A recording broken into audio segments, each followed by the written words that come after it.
সুখবর, অবশেষে হাজারো জল্পনা কল্পনা আর দীর্ঘ প্রতীক্ষার অবসান ঘটিয়ে কার্যকর হতে যাচ্ছে বহুল কাঙ্ক্ষিত নবম পে স্কেল এবং এই ঐতিহাসিক ঘোষণাটি দিয়েছেন বিএনপির ভারপ্রাপ্ত চেয়ারম্যান তারেক রহমান। প্রিয় সরকারি চাকুরিজীবী ভাই ও বোনেরা, আজকের সকালের আপডেট নিউজে আপনাদের স্বাগতম। যারা আমাদের চ্যানেলে নতুন তারা এখনই চ্যানেলটি সাবস্ক্রাইব করুন, আর হ্যাঁ, অবশ্যই কমেন্ট করে জানাবেন আপনারা কে কোন জেলা থেকে আমাদের ভিডিওটি দেখছেন। তবে চলুন কথা না বাড়িয়ে আজকের সর্বশেষ সংবাদটি জেনে নিন। দীর্ঘদিনের পুঞ্জীভূত ক্ষোভ, অনিশ্চয়তা আর নানা গুঞ্জনের ডালপালা মেলে অবশেষে এলো সেই মাহেন্দ্রক্ষণ, যার জন্য চাতক পাখির মতো অপেক্ষায় ছিলেন প্রজাতন্ত্রের কর্মচারীরা। এই ঘোষণার মধ্য দিয়ে শুধু একটি নতুন বেতন কাঠামোর যাত্রা শুরু হল না, বরং এটি দেশের প্রশাসনিক ও অর্থনৈতিক ইতিহাসে এক নতুন অধ্যায়ের সূচনা করল বলে মনে করছেন সংশ্লিষ্ট বিশ্লেষকেরা। তারেক রহমানের এই ঘোষণার পরপরই রাজধানী ঢাকা থেকে শুরু করে দেশের প্রত্যন্ত অঞ্চলের সরকারি অফিসগুলোতে এবং কর্মকর্তা কর্মচারীদের মাঝে এক উৎসব মুখর পরিবেশ বিরাজ করছে। নবম পে স্কেল কার্যকর হওয়ার এই সংবাদটি নিছক কোনো সাধারণ নোটিশ বা প্রজ্ঞাপন নয়, বরং এটি দেশের প্রায় ২২ লক্ষাধিক সরকারি কর্মকর্তা কর্মচারী এবং তাদের পরিবারের সদস্যদের জীবনমানের উন্নয়নের এক বিশাল প্রতিশ্রুতি। এর সাথে জড়িয়ে আছে শিক্ষক সমাজ, স্বাস্থ্যকর্মী, পুলিশ বাহিনীর সদস্য, বিচার বিভাগীয় কর্মকর্তা, প্রকৌশলী, কৃষিবিদ এবং অবশ্যই অবসরপ্রাপ্ত প্রবীণ পেনশনারদের ভাগ্য। বর্তমান সময়ে দ্রব্যমূল্যের লাগামহীন ঊর্ধ্বগতি এবং জীবনযাত্রার ব্যয় যেভাবে জ্যামিতিক হারে বৃদ্ধি পেয়েছে, তাতে পুরনো বেতন কাঠামো দিয়ে সংসার চালানো অনেকের জন্যই অসম্ভব হয়ে পড়েছিল। চাল, ডাল, তেল থেকে শুরু করে প্রতিটি নিত্য প্রয়োজনীয় পণ্যের দাম আকাশচুম্বী। বাসা ভাড়া বৃদ্ধি পেয়েছে বহুগুণ।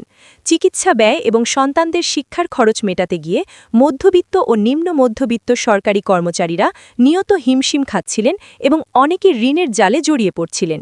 ঠিক সেই কঠিন বাস্তবতায় দাঁড়িয়ে তারেক রহমানের এই ঘোষণা যেন অন্ধকারের মাঝে এক উজ্জ্বল আলোকবর্তিকা হয়ে দেখা দিয়েছে।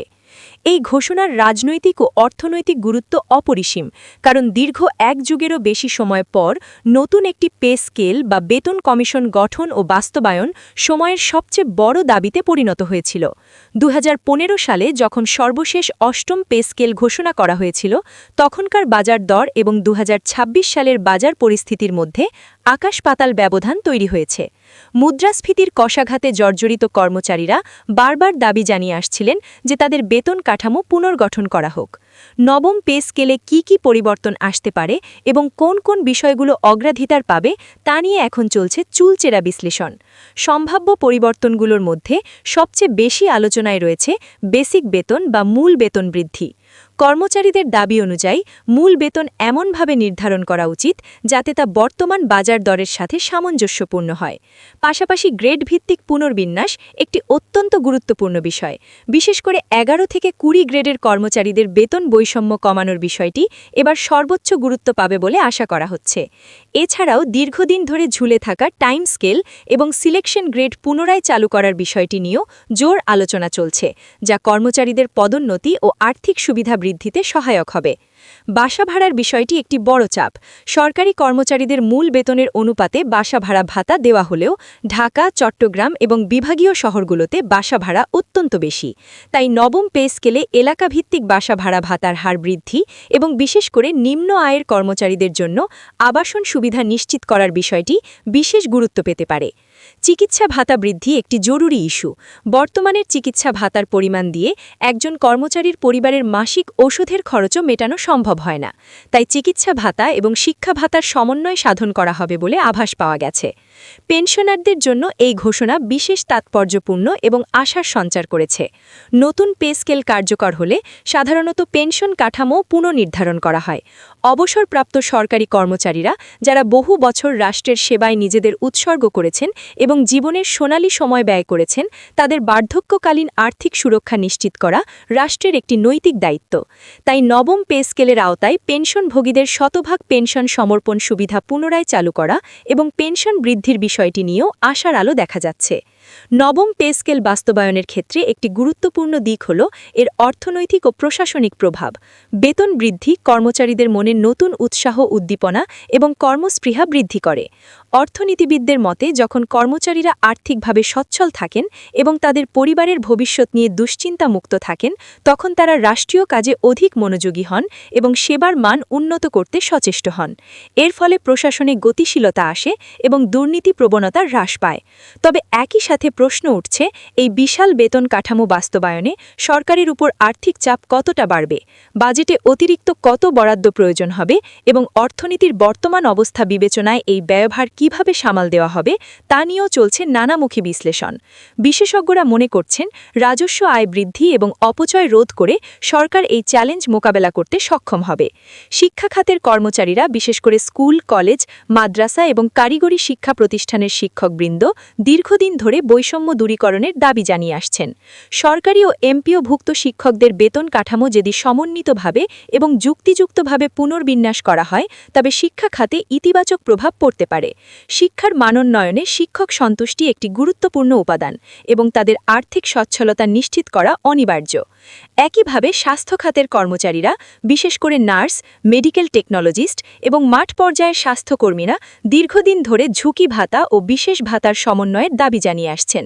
নতুন পে স্কেলে এসব বিষয়ে অন্তর্ভুক্ত হলে স্বাস্থ্যসেবার মান ও কর্মপরিবেশ উন্নত হতে পারে।